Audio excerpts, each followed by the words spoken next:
इसलिए यह पर्व केवल और केवल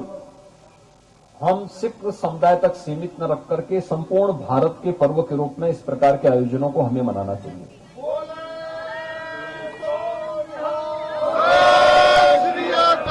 मुझे आज सुबह के प्रातःकालीन सत्र में ही बुंदेलखंड जाना था, लेकिन मैंने कहा नहीं, मैं लखनऊ में हूं, तो लखनऊ में होने के कारण मुझे इस कार्यक्रम में भागीदार बन करके मैं बधाई दे करके 1 ही मिनट के लिए जाऊं, माथा टेक करके तब फिर मैं बुंदेलखंड के लिए जाऊंगा। भाइयों बहनों, हम सब जानते हैं गुरु नानक देव जी कितने पहुंचे हुए सिद्ध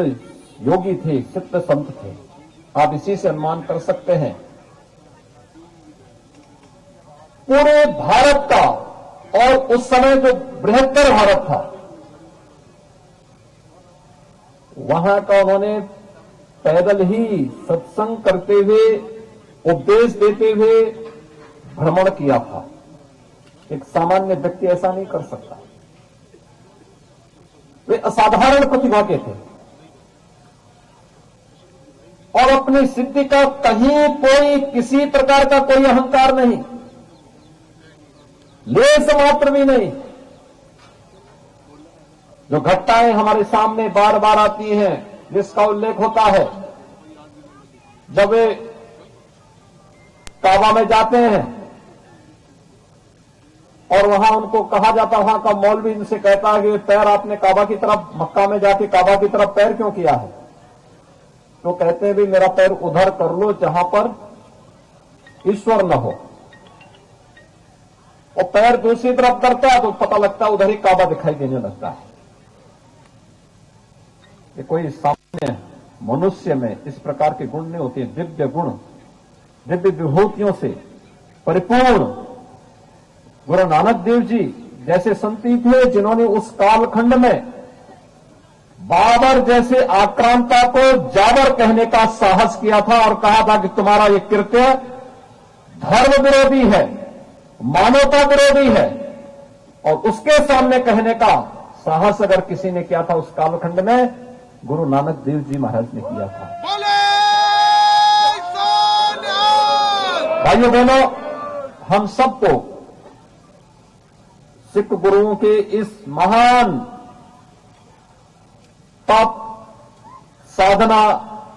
उनकी सिद्धि और उनके जो चमत्कार थे, इन सब के साथ साथ देश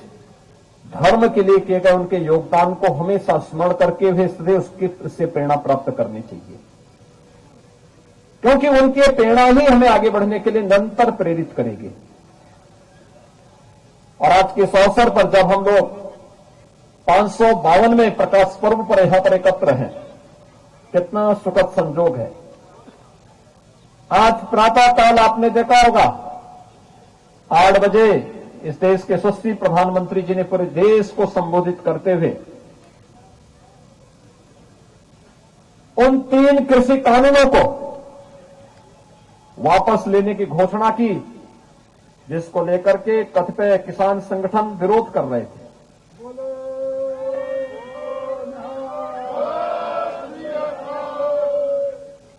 ये कृषि कानून चाहे जैसे भी रहे हों, लेकिन अगर कहीं से आवाज निकली है तो लोकतंत्र में इस आवाज को हम अनसुनी नहीं कर सकते। ये हमारी कमी थी कि हम लोगों ने सही चीज समय पर उन लोगों तक पहुंचाने में कोताही बरती होगी, लेकिन जब कहीं से आवाज उठी है तो उसकी भी सुनवाई होना। तो यहां पर आप सुन रहे थे उत्तर प्रदेश के मुख्यमंत्री योगी आदित्यनाथ को, जिन्होंने कहा कि मुझे सुबह ही बुंदेलखंड जाना था, लेकिन मैंने कहा